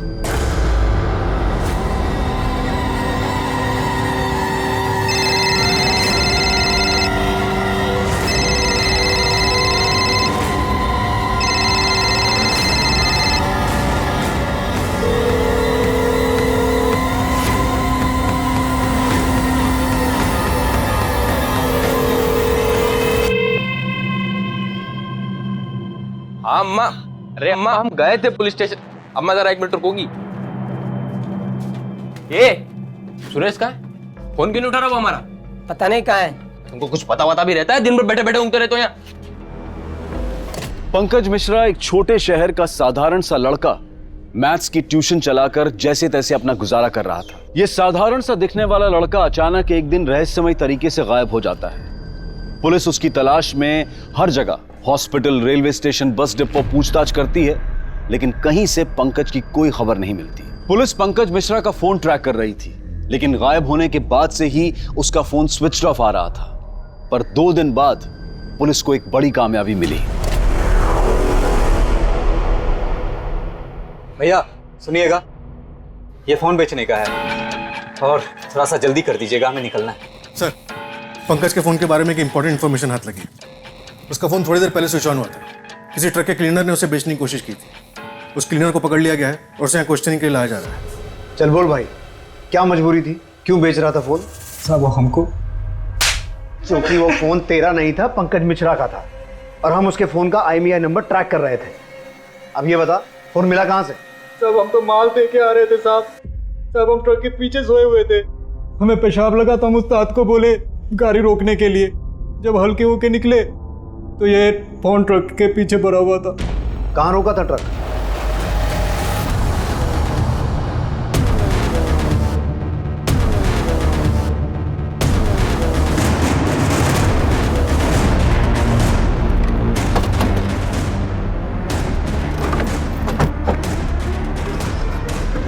साहब उस्ताद ने गाड़ी यहाँ रोकी थी और मैं पेशाब करने उधर गया था। इसका मतलब है टेम्पो में फोन इस तरफ से फेंका गया होगा, क्योंकि अगर कोई उस तरफ से आता तो ये उसे देख लेता। ये पूरा एरिया चेक करो, अगर ये सच बोल रहा है तो यहाँ कुछ मिलना चाहिए।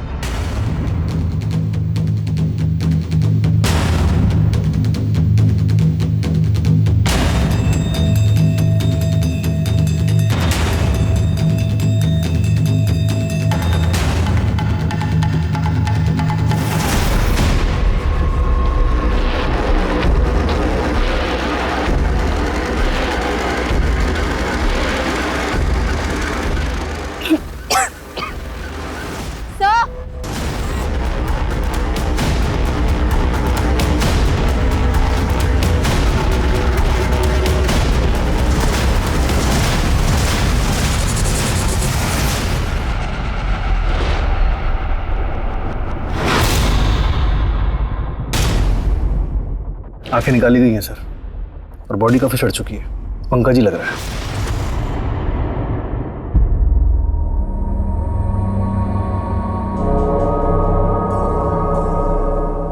भैया, ये तो मेरा पंकज भैया है। अम्मा, अम्मा भैया को किसी ने मार दिया।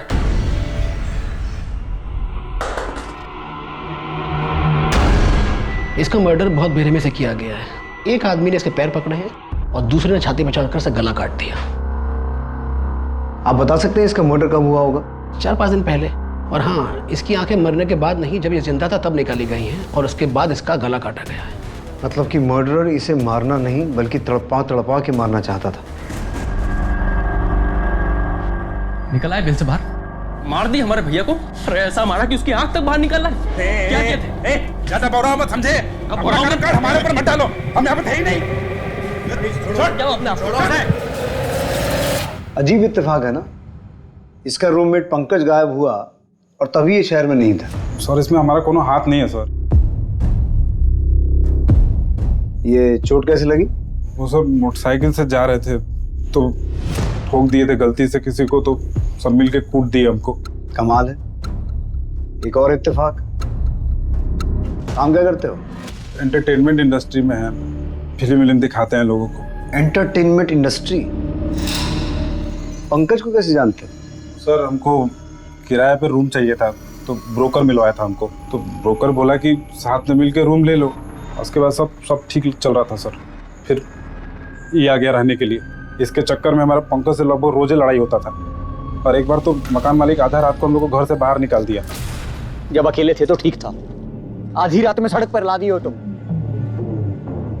हाथ जोड़ के विनती कर रहे हैं तुमसे, प्यार से निकल जाओ यहाँ से, वरना धक्के मार मार के तुम्हें निकाल देंगे। और तुम क्या थूकोगे बे हम पे? अरे हम थूकते हैं तुम जैसे भाई पे। थू, जाओ यहाँ से।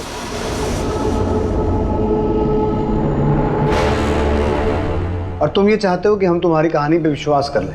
तुम्हारी पंकज से कोई दुश्मनी नहीं थी, तुम कुछ छुपा नहीं रहे हो, तुम्हारा शहर से बाहर होना, ये चोट वोट लगना सब सच है ना?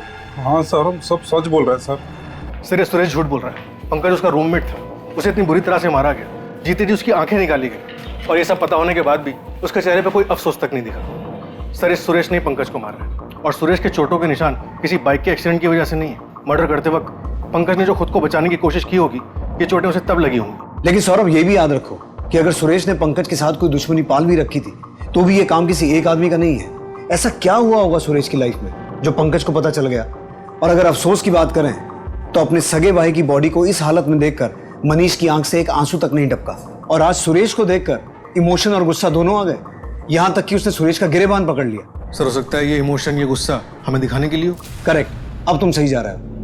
मनीष और सुरेश, इन दोनों की कुंडली निकालो। सर, पंकज के कॉल रिकॉर्ड से तो कुछ खास मिला नहीं।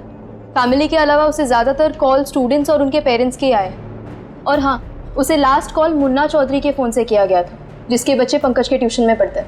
हमें एक बार पंकज की ट्यूशन क्लासेस में पढ़ने वाले सभी बच्चों से बात करनी चाहिए। सौरभ, पायल, हमें पंकज के पुराने मकान मालिक से भी एक बार बात करनी होगी। ये पता लगाना होगा कि ऐसा क्या हुआ था जो रातों रात उसने इन्हें घर से निकाल दिया। अरे निकालते नहीं तो क्या करते? रोज रोज घर में लड़ाई झगड़ा तोड़ फोड़। उस दिन तो खिड़की का कांच तोड़ दिए, इतना परेशान किए कि किशोर के बाबा ने सुरेश से अपना बिजनेस बंद कर दिया। कान पकड़ लिए उसके बाद कि आज के बाद किसी बैचलर को अपना घर किराए पे नहीं देंगे। हाँ सर, ये नंबर तो हमारे नाम पर ही है, लेकिन हम इसका इस्तेमाल नहीं करते। हमारा बेटा दीपू इस्तेमाल करता है। हाँ सर, हम फ़ोन किए थे पंकज सर को ये जानने के लिए कि ट्यूशन का फीस कब जमा करना है। दीपू और किशोर पंकज सर को बहुत परेशान करते थे। रोज उनके चिल्लाने के, गुस्सा होने के बाद भी उनकी क्लास छोड़ के चले जाते थे। तो दोनों उल्टा सर को ही धमकी देते थे कि बता दीजिए आपकी आमदनी कम होगी। वो लोग इस बात का खूब फायदा उठाते थे कि सर को पैसे का जरूरत था ना। हाँ साहब, हम सुरेश के धंधे में पैसे लगाए थे।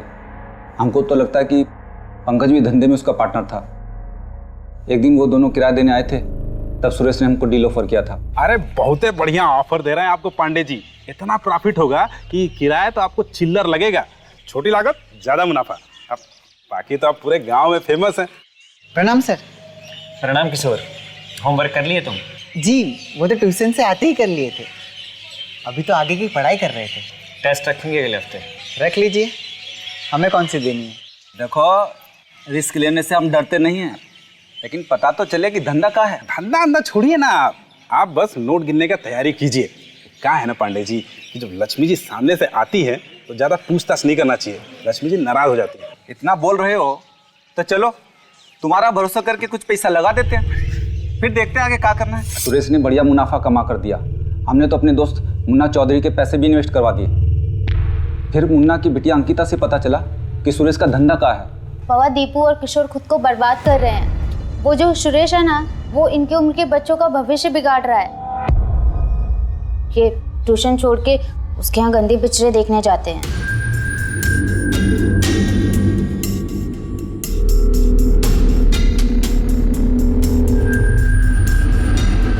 और सुरेश, कुछ नया वया लाए हो मार्केट में या फिर वही पुराने वाले से खेल रहे हो?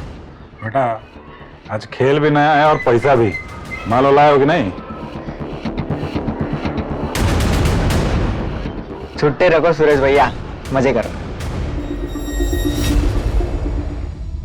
पढ़ाई लिखाई पे तो तुम्हारा दिमाग लगता नहीं, फालतू चीज में तुम्हारा दिमाग बहुत तेज चलता है। फालतू चीज में जब हमें पता चला कि सुरेश हमारे ही पैसे से हमारे बच्चे का जीवन बर्बाद करने का धंधा कर रहा है, तो हमने बिजनेस से हाथ खींच लिए और उसे घर से बाहर निकाल दिया।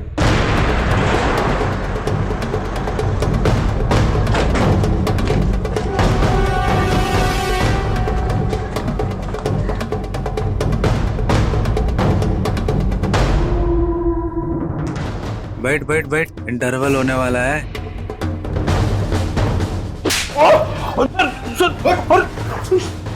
हमारी फिल्म बनाता नहीं तो। सर बता रहे, सब बता रहे।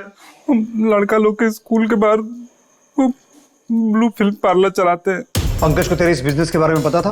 सर अब कुछ नहीं किया सर, हम सच कह रहे हैं सर। जो पूछा है उसका जवाब दे। पंकज को तेरे इस बिजनेस के बारे में पता था? हाँ सर पता था। पैसे का जरूरत तो तुमको है, और हम जो बिजनेस बता रहे हैं ना तुमको, उसमें कम लागत है और बढ़िया मुनाफा है। इसलिए कह रहे हैं थोड़ा सा पैसा मिलाओ और नोट छापो, और उसके बाद वो जो तुम्हारा कामचोर भाई है उसका कोनो टेंशन लेने का जरूरत नहीं पड़ेगा, और अपना जिंदगी अपना मर्जी से जियोगे तुम। तूने उसे डील समझाई और उसने तुझे धमकी दी कि तेरे अवैध धंधे के बारे में पुलिस में रिपोर्ट कर देगा। हम जानते हैं सुरेश, पिछले 12 साल में 12 धंधे कर चुका है, सब में लॉस हुआ है तुझे। ये अकेला बिजनेस था जिसमें तुझे फायदा हुआ, जो पंकज की वजह से खतरे में था। इसीलिए तूने पंकज का मर्डर किया और उसे सबक सिखाने के लिए जीते जी उसकी आंखें निकाली। और हमें पता है ये काम तूने अकेले नहीं किया, कोई शामिल था तेरे साथ। बोल कौन था वो? बोल। नहीं सर, ऐसा कुछ नहीं हुआ था सर। कौन धमकियों के दिया था वो हमको?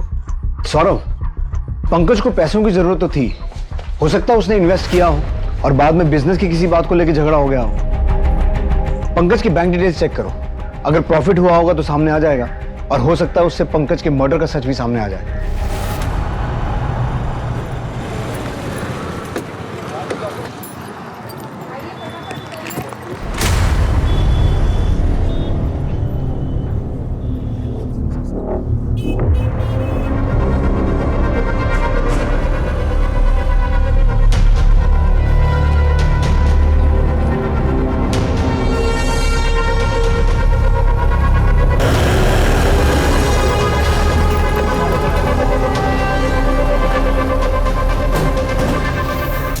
तो तुम दोनों ने सुरेश के बिजनेस में पैसा लगाया था? बताए तो थे, जब हमें पता चला कि सुरेश का धंधा कर रहा है तो हम धंधे से हाथ खींच लिए थे। सर अंकिता से जब हमको पता चला कि मुनाफे के लालच में सुरेश जो हमारे बच्चों के साथ उनका जिंदगी बर्बाद कर रहा है, उनका भविष्य बर्बाद कर रहा है, तो हम दोनों ने उसके धंधे से अपना पैसा वापस ले लिया। अच्छा मुनाफा कमाया तुम दोनों ने, लेकिन जब ये बात पंकज को पता चल गई तो वो तुम्हारे लिए मुसीबत बन गया। इसलिए तुम दोनों ने सुरेश के साथ मिलकर उसे रास्ते से हटा दिया। पर पंकज ऐसा क्या जानता था, क्या देखा उसने जो तुम लोगों ने उसकी आंखें निकाल ली, वो भी उसके जिंदा रहते? नहीं साहब, हम ऐसा कुछ नहीं किए। नहीं सर, ऐसा कुछ नहीं हुआ। हो सकता है कि ये लोग अपने लिए कोई खास फिल्म बना रहे हो, और वो खास फिल्म बनाते हुए पंकज ने देख लिया, और इसीलिए इन लोगों ने पंकज की आंखें निकलवा ली। ये सब कहाँ चल रहा है? हाँ? पुलिस वाले होंगे आप, हम भी कोई फालतू आदमी नहीं है।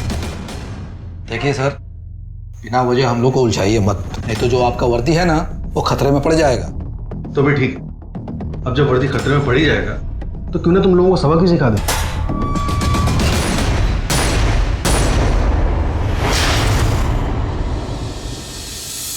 सर हो सकता है आधी रात को घर से निकालने का प्लान इन तीनों ने मिलकर बनाया हो, ताकि सारा का सारा शक मनीष पर आए कि उसी ने पंकज का मर्डर किया है। वरना उसे उसी रात क्यों निकाला? क्योंकि पांडे की बीवी ने तो बताया था कि झगड़े तो आए दिन होते थे। पॉसिबल है, पर फिर भी मुझे लगता है कि हमें मनीष पर भी नजर रखनी चाहिए। और ऐसा पहली बार नहीं होगा कि एक भाई ने दूसरे भाई का मर्डर किया हो। हमने पहले भी जमीन, लड़कियां, किसी और मामले में ऐसे केसेस देखे हैं। और वो कौन होगा जिसने पंकज को इतनी बेरहमी से मारने में मनीष का साथ दिया होगा? सर हो सकता है बच्चों ने उसका साथ दिया हो, पढ़ाई या पंकज की धमकियों से बचने के लिए मर्डर कर दिया हो उसका।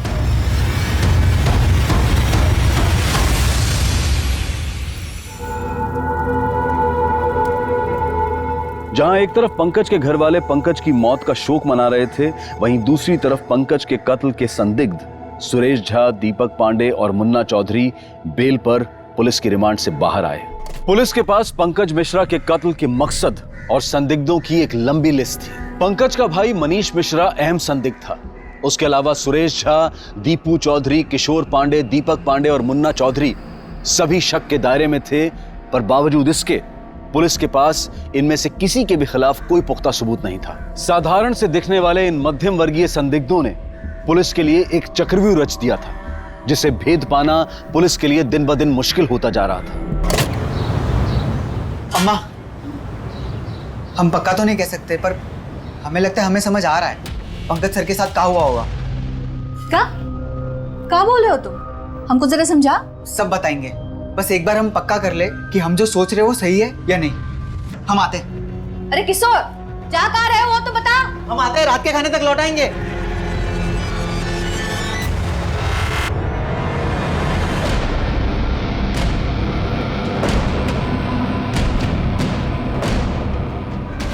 साहब इतना बोल के किशोर जो घर से निकला लौटा ही नहीं, बोल रहा था पंकज सर के बारे में कुछ जानता है। हमें बहुत डर लग रहा है साहब, पता नहीं हमारा बच्चा कहाँ होगा, किस हाल में होगा। हमारे बच्चे को ढूंढ निकालिए साहब। देखिए हम पूरी कोशिश करेंगे, जैसे ही कुछ पता चलेगा आपको इन्फॉर्म करेंगे। साहब हमारे बच्चे को ढूंढ निकालिए, पता नहीं हमारा बच्चा कहाँ होगा। ये केस तो सॉल्व होने की बजाय उल्टा उलझता जा रहा है। पहले पंकज गायब होता है, उसका मर्डर होता है, फिर किशोर गायब होता है, जिसके पास पंकज के बारे में कुछ इन्फॉर्मेशन थी और जिसके बारे में हम सोच रहे थे कि वो पंकज के मर्डर में इन्वॉल्व हो सकता है। सर मैंने इंक्वायरी की है, ये बात सच है कि किशोर और दीपू पंकज को परेशान करते थे, क्लास बंक करते थे, उसे धमकी देते थे, उसका मजाक उड़ाते थे, लेकिन मुझे नहीं लगता कि इस बात की वजह से वो उसका मर्डर कर सकता है। मुझे लगता है हमें पंकज की ट्यूशन क्लासेस के बच्चों से एक बार फिर बात करनी चाहिए। हो सकता है किशोर जो बात अपनी माँ को बताने वाला था वो ट्यूशन क्लासेस के किसी बच्चे को बताई हो। पंकज सर के लिए तो किशोर ने कभी कुछ नहीं कहा, लेकिन हाँ इतना मालूम है कि वो अंकिता को बहुत पसंद करता है। खाली अंकिता को क्या मैडम, वो तो हम पे भी बहुत लाइन मारता है। देख तुम्हारी भाभी। कौन कहेगा ये स्कूल के बच्चे आज फिर बैठे हमें ताकने। कॉलेज से आते आते लेट काहे हो गया? तुम ज़्यादा उड़ो मत, अपने काम से काम रखो। अरे तुमको निहारना ही तो काम है हमारा। ट्यूशन भी हम तुम्हें देखने ही तो आते हैं, पर वो साला चिरकुट है ना, वो चिल्लाता बहुत है, इसलिए हम आइडिया लगाए कि अब से हम तुम्हारे कॉलेज के बाहर आएंगे तुम्हें देखने के लिए। हमारे छोटे भाई के दोस्त ना होते ना तो ऐसा थप्पड़ मारते ना कि यहीं फफल जाते। किशोर तुम्हारा बेस्ट फ्रेंड है ना? हाँ एकदम जिगरी। फिर तो तुम्हारे जिगरी ने तुम्हें ये भी जरूर बताया होगा कि वो तुम्हारे पंकज सर के बारे में क्या जानता है। कुछ बताया तो नहीं, पर जिस दिन गायब हुआ उस दिन कुछ बताने आ तो रहा था, पर वो आया नहीं। हम बहुत इंतजार किए उसका। वो तो तुम्हें सब बताता है ना, फिर तो ये बात भी बताई होगी कि वो तुम्हारी बहन अंकिता को पसंद करता है। क्या? नहीं, वो कभी बताया नहीं हमको। और तुम काहे नहीं बताई हमको?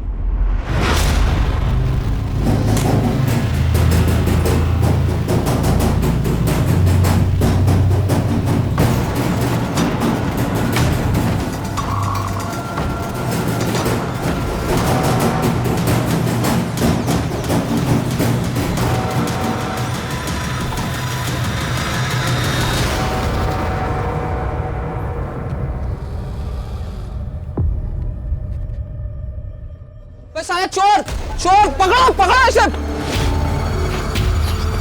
पकड़ो। अबे तुम तो वही हो, तुम ही से हम बाइक खरीदे और तुम ही हमारी बाइक चुरा रहे हो। चलो तुम थाने चलो। अब बताते हैं सर। साहब पहले हम लोग मोटरसाइकिल बेचते हैं, बेचने के जब पैसे मिल जाते हैं तो उसको फिर चुरा लेते हैं, तो दूसरे ग्राहक को बेच देते हैं। इस तरह हम एक ही गाड़ी को ना अलग अलग कई ग्राहकों को बेच देते हैं सर। तेरे अलावा और कौन कौन है इस बाइक चोरी के गैंग में? बोल। तीन लोग हैं सर। शहर में सेकेंड हैंड बाइक बेचकर खुद उसे चोरी करने वाला गैंग हाथ लगा है। इस गैंग के सरगना का पंकज मर्डर केस से कनेक्शन सामने आया है। किसका? ये सर।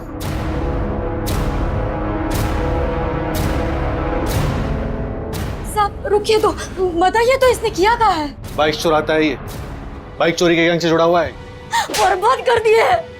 अरे पंकज के पास भेजा था ताकि तू इंसान बन सके। अरे वो दिन रात मेहनत करता था कि किसी तरह तुम्हारे पाप धुल जाए। तुम्हारी गंदी हरकतों की वजह से वो फंसा। कौन सी गंदी हरकत? और पंकज किसके और कौन से पैसे चुका रहा था? कहा बताए, 2 साल पहले भी इसने एक कांड किया था। अरे खुद से बाहर नहीं निकलेगी। दरवाजा खोल दो। अरे ये क्या किया तुमको शर्म नहीं लगा? लड़की को छेड़ दे, कहीं मुंह दिखाने लायक नहीं छोड़े हम। पूरे खानदान का नाम मिट्टी में मिला दिया तुमने। ये लोग हमको जान से मार डालेंगे, हमको जेल में डाल डालेंगे, अम्मा हमारी जिंदगी बर्बाद हो जाएगी। भैया हमको बचा लो, आपके आगे हाथ जोड़ते हैं हम। तुमको पंकज देख, तू बड़ा भाई है, इससे तो हमें कोई उम्मीद ही नहीं है। बेटा तू इसको लेकर निकल। अरे ये है राक्षस जैसी औलाद पैदा करने वाली महारानी।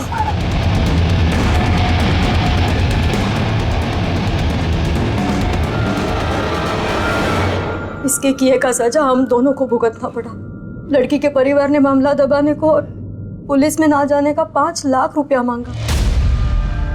पंकज ने कहां से कर्जा लिया और उनका पैसा दिया। फिर वो यहाँ आ गया काम की तलाश में। तब से अब तक पाई जोड़कर वो इसका कर्जा उतार रहा था। लेकिन इसको शर्म नहीं आया।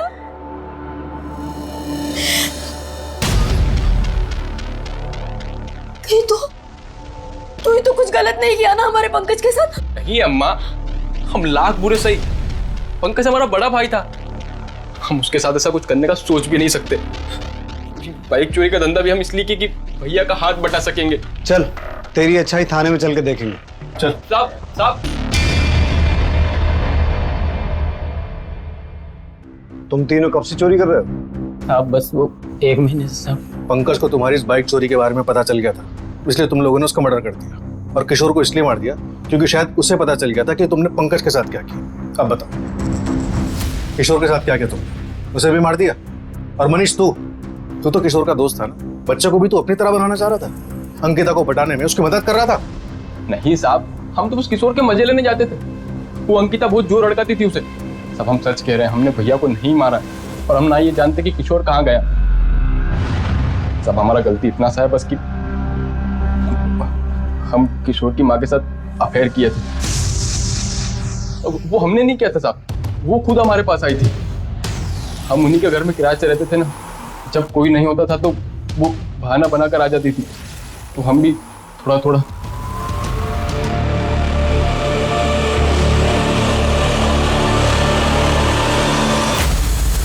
सर ये तो इस केस में नया ही एंगल जुड़ गया। सर क्या ऐसा हो सकता है कि पंकज के मर्डर और किशोर के गायब होने के पीछे मनीष और शालिनी का ही अफेयर रीजन हो? सौरभ हो भी सकता है और नहीं भी हो सकता है। मनीष हमें गुमराह करना चाहता हो, वरना अचानक सामने से आकर खुद अपने अफेयर की बात क्यों बताता? और अगर पांडे को उनके अफेयर की बात पता चल गई थी तो वो पंकज को इतने बुरे तरीके से मारने और अपने खुद के बेटे को गायब करवाने की बजाय मनीष और शालिनी को मारता। खैर इस एंगल को भी देखते हैं। तुम एक काम करो, पांडे की बीवी शालिनी को बुलाओ, देखते हैं क्या कहती है। सर, हमने सबकी बैंक डिटेल्स चेक की है। एक हैरान कर देने वाली खबर सामने आई है। पंकज ने पहली बार ऑनलाइन शॉपिंग की है, वो भी पूरे 20,000 रुपए की। क्या? पता लगाओ क्या खरीदा उसने।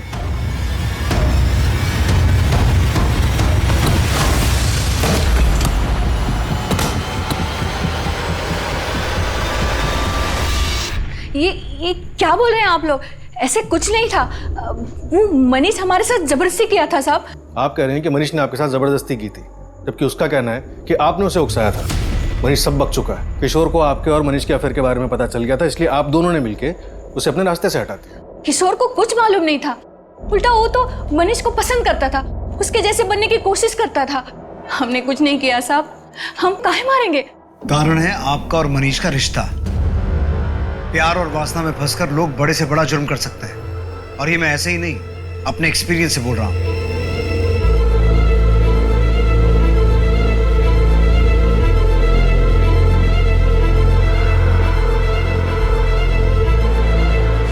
सर, पंकज ने ऑनलाइन कोई ज्वेलरी मंगाई है। क्या?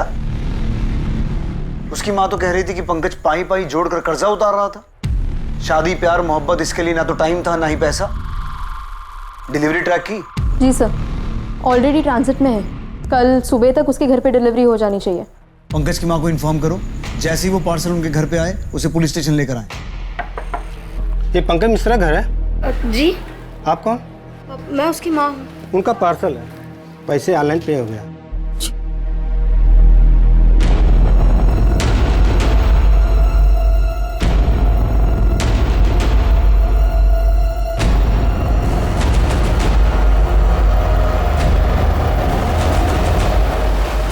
तो ये वजह थी पंकज के साथ वो दरिंदगी करने की, उसकी आंखें निकालने की।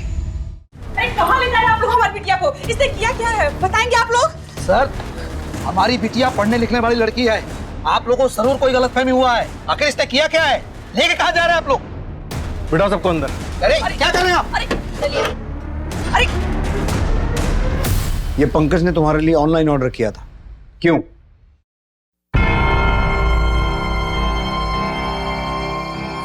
सर, हम दोनों एक दूसरे को बहुत प्यार करते थे। अगले हफ्ते हमारा बर्थडे है, हमारे बर्थडे पे सरप्राइज गिफ्ट देने के लिए खरीदे होंगे। वो हमको एक बार बोले भी थे कि हमारे लिए कुछ खास गिफ्ट खरीदे। इतनी सी बात पूछने के लिए आप पूरे मोहल्ले में हमारा तमाशा बना दिया। अरे इतना बात तो आप वहां पे पूछ सकते थे ना। अब तो आपको पता चल गया कि इसने कुछ नहीं किया, अब तो हम जा सकते हैं ना। चलो अंकिता। बस कीजिए। और कितना नाटक करेंगे आप लोग? यही लोग मारे हैं पंकज को। ये तीनों मिलके मर्डर किए उनका। हम दोनों एक दूसरे को बहुत प्यार करते थे।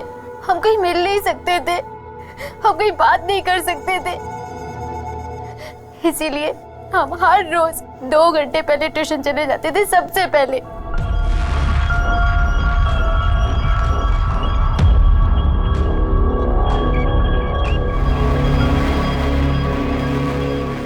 देखो अंकिता, जब तक तुम बालिग नहीं हो जाती और जब तक हमारी शादी नहीं हो जाती, तब तक हमें ये सब नहीं करना चाहिए। हम आपसे बहुत प्यार करते हैं। प्यार तो हम भी तुमसे बहुत करते हैं, पर क्या करें, कुछ चीज़ों को लेकर फंसे हुए हैं। उसी के बाद सारी चीज़ें ठीक हो जाएं। अगर बिना चीज़ें ठीक हुए तुम्हारे घर वालों को हमारे रिश्ते के बारे में पता चल गया तो वो कभी नहीं मानेंगे। जब तक हम नहीं चाहेंगे किसी को कुछ पता नहीं चलेगा।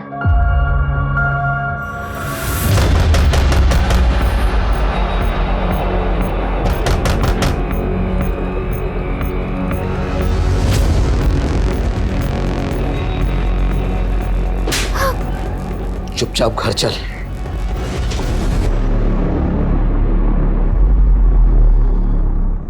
बाबा बहुत गुस्से में थे और जब हम सुने तो हम भी सुनने रह गए। उसका हिम्मत कैसे हो हमारी बहन को हाथ लगाने का। बाबा हमको बोले कि वो पंकज से मिलना चाहते हैं। ठीक है, रोना धोना बंद कर और उसे बुला मिलने के लिए। यहाँ नहीं, बाहर। यहाँ पर आएगा तो 4 लोग बात करेंगे। हम बाबा की बात सुनकर इतना खुश हो गए कि हम सोच ही नहीं पाए कि बाबा हमें क्यों बोल रहे हैं कि दीपू के फोन से पंकज को कॉल करने के लिए, और काहे उन्हें रात को बुलाने के लिए बोला। हेलो, तुम्हारे लिए खुशखबरी है। कहाँ खुशखबरी?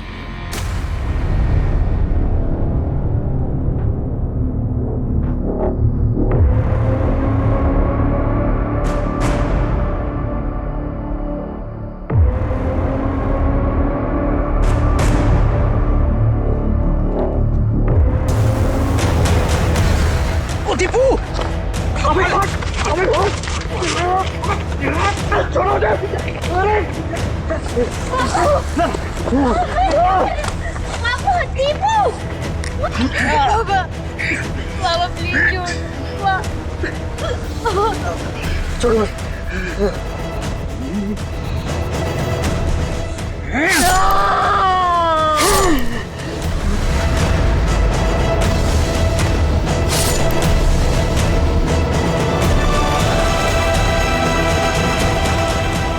किशोर के साथ क्या हुआ, उसे क्या पता था?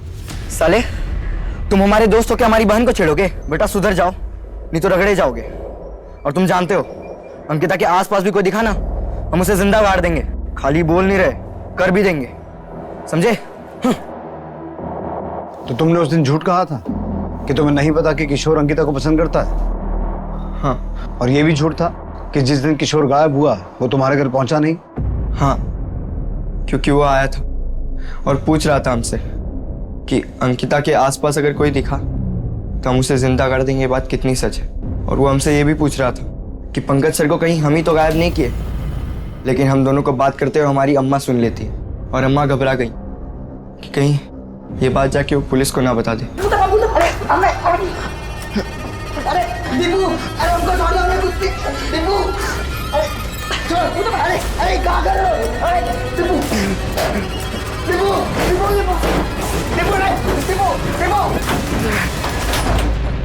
घबराहट में हम बक्से में तो उसको बंद कर दिए।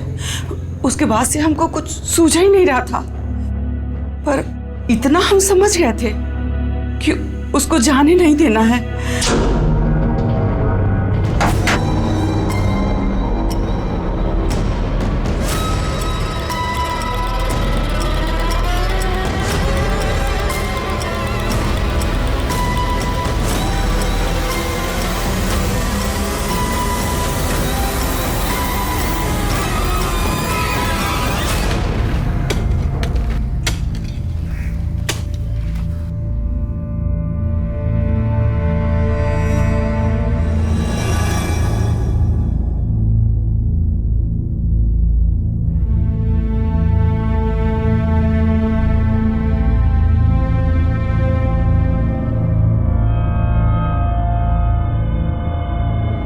पंकज एक पढ़ने लिखने वाला होनहार लड़का अपनी मां की मांग और दबाव के कारण कभी 2 मिनट सुकून के भी नहीं जी पाया।